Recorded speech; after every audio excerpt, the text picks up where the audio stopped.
Hi hello hello আমরা পুজো করতে চলে এসেছি। তারপরে বৌদি আমাদের ফল কাটছে বাস, আর কিছু বলার নাই। তোমরা পুজো দেখো, পুজো পুজো। তোমায় তোমার রাখবো, ছেড়ে দেব না।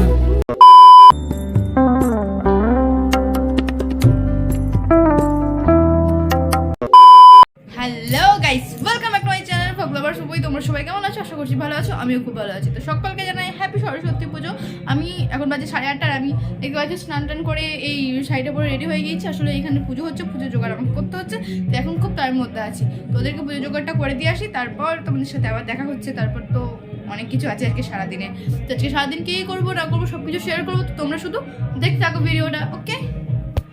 এই হচ্ছে আমাদের পাড়ার মা।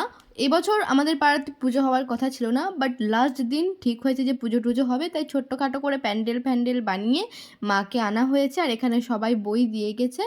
তো চলো এবার আমি ফলমূলগুলো কাটা স্টার্ট করি। প্রথম তো মোটামুটি আমি একা হাতে সবটা করছিলাম। তারপর আসে তিথি, ও ফল টল কেটে আমাকে অনেকটা হেল্প করে। আমাদের এই পাড়াতে আমি আর এই তিথি ছাড়াও কিন্তু অনেক তিথি আছে, অনেক মেয়ের নাম তিথি আছে, অনেক বউয়ের নাম তিথি আছে। এই পাড়াতে তিথিতে একদম ভর্তি। আর আসে এই দেওরটাও আমাদেরকে অনেক হেল্প করেছে। এই পাড়াতে 3-4টে বৌদি আর বাদবাকি এত দেওর আছে যে বলার বাইরে, মানে কারোর বিয়েই হয়নি। তাই যখন আমাদের এখানে কোনো পুজো বা অনুষ্ঠান হয়, আমাদের এই পাড়াতে মজা কিন্তু আনলিমিটেড হয়। তার একটা নমুনা দেখবে, এই ক্লিপটা তোমরা দেখো। সবার হবে না, মুড চলে গেছে ব্লক করার। হাই হ্যালো হ্যালো আমরা পুজো করতে চলে এসেছি।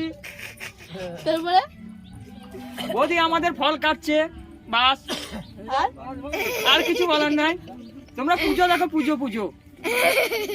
দেখলে তোমরা ক্লিপটা? তো এখানে আমার পুজোর জোগাড় প্রায় কমপ্লিট। তো এখন ঠাকুরমশাই আসার অপেক্ষায় বসে আছি আমরা।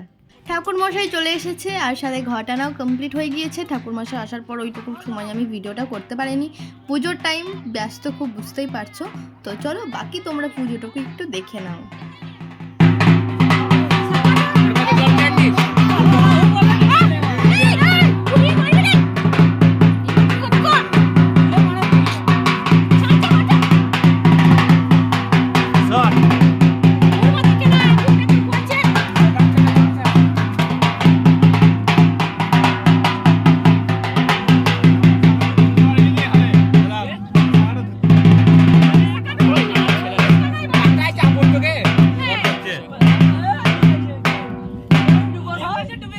পুজোর পার্ট চুকিয়ে দিয়ে এখন আমি যাচ্ছি বরের সাথে ঘুরতে।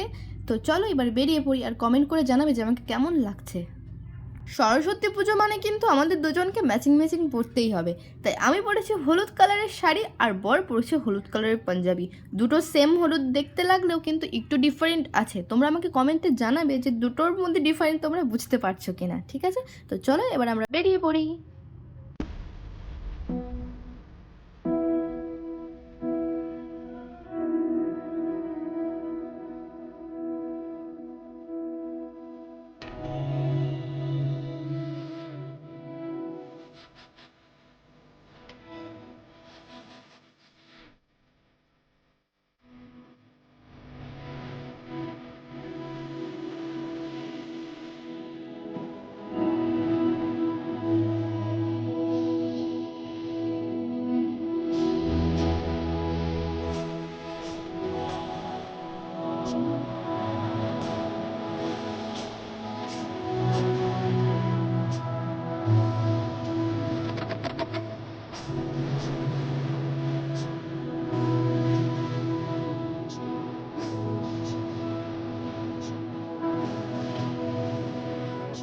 আমরা চলে এসেছি এখানে ফার্স্ট সরস্বতী দেখতে। এখানে সরস্বতী ঠাকুরটা করেছে সেটা বাদামের তৈরি, মানে মা সরস্বতীর মাথার চুল থেকে পায়ের নখ অব্দি পুরোটাই বাদাম।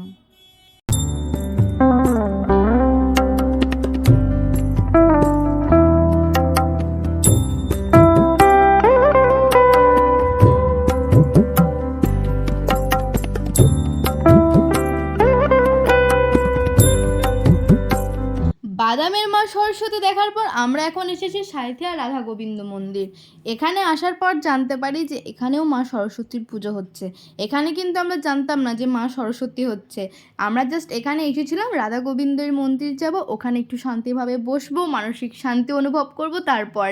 আর আমার কাছে তো রাধা গোবিন্দ মানেই একদম স্বর্গ, তাই আমার এখানে বারবার বেশি করে ছুটে আসা। তাই এখানে যখন দেখলাম মা সরস্বতী হচ্ছে, তাই দেখে তো আমার আরও ভালো লেগেছে। আর আমরা কিন্তু একা আসিনি, আমরা কাপল তো আছি, আর সাথে এই যে একজন কাপলকে দেখছো এরাও এসেছে, আর সাথে তো 3-4টে দেওর আছেই। কারণ পুজোর টাইমে একা একা ঘোরার থেকে সকলকে একসাথে নিয়ে ঘোরার মজাই আলাদা। কিন্তু এখানে এসে আমি রাধা গোবিন্দেরই দর্শন পাইনি, কিন্তু এখানে যে মা সরস্বতী আছে তার মুখটা দেখো, একদম মায়া ভরা, খুবই সুন্দর। যেহেতু আমরা এসেছিলাম প্রায় 1:30-2 টাইম করে, আর এই টাইমটাতে গোবিন্দকে খাওয়ানো, স্নান করানো এইসবের টাইম, তাই আমরা দর্শন পাই। তোমার আশাতে এই পথ চলা যে আমার ভালো লাগে, এত আলো আর এত খুশি যে আমি দেখিনি আগে। মন্দিরে কিছুক্ষণ টাইম স্পেন্ড করার পর এখন আমরা চলে এসেছি পরমাণু রেস্টুরেন্টে খেতে। তো এই সুন্দর রেস্টুরেন্টটাকে তোমরা একটু সুন্দরভাবে দেখে নাও।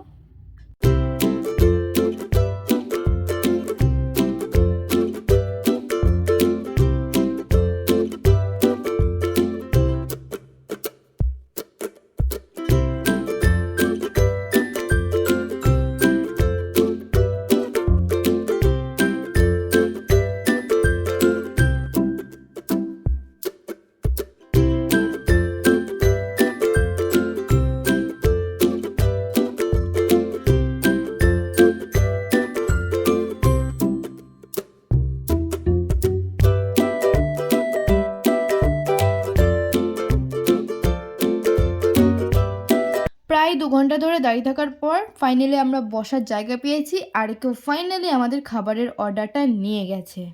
এই সরস্বতী পুজো নিয়ে আমি কত কি প্ল্যান করেছিলাম যে খাওয়া দাওয়া করবো, তারপর কলেজ যাব, ওখানে একটু ঘুরবো, তারপর পার্ক যাব, তারপর বাড়ি যাব।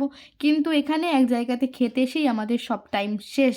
এখন প্রায় 4:30 বাজে, আর এখনও অবধি আমি না খেয়ে আমার অবস্থা এতটাই খারাপ যে বইয়ের কারণে এরকম মাথা দিয়ে শুয়ে পড়েছি।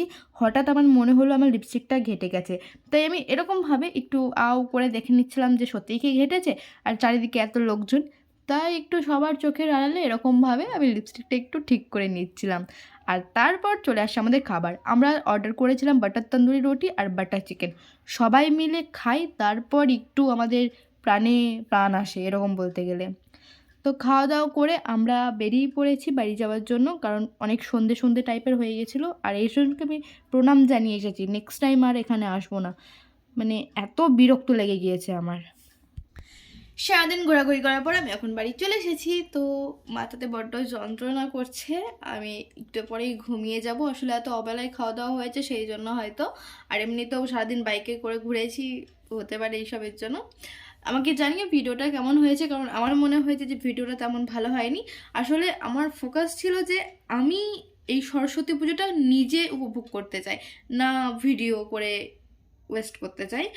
তবুও যাই হোক ভিডিও করার চেষ্টা করেছি, এডিটের মধ্য দিয়ে অনেকটা সাজিয়ে গুজিয়ে নেওয়ার চেষ্টা করেছি। আর এনজয়মেন্ট আমার ওই রেস্টুরেন্ট থেকে বেরিয়ে গিয়েছে। আমি প্রমিস করে নিয়েছি নেক্সট ইয়ার থেকে আমাকে যদি ঠাকুর দেখতে যেতেই হয় ঘরে খাওয়া দাওয়া করে যাব। এত অবেলায় খেয়েছি, আমার বড্ড শরীর খারাপ করছে। তো এই ছিল আজকে আমার ভিডিও। যদি তোমাদের ভিডিওটা ভালো লেগে থাকে তাহলে অবশ্যই লাইক করে দেবে, আর কমেন্ট করে জানাবে তোমরা সরস্বতী পুজো কেমন কাটালে। দেখা হচ্ছে খুব তাড়াতাড়ি নেক্সট ভিডিও, ততক্ষণের জন্য টাটা, লাভ ইউ অল।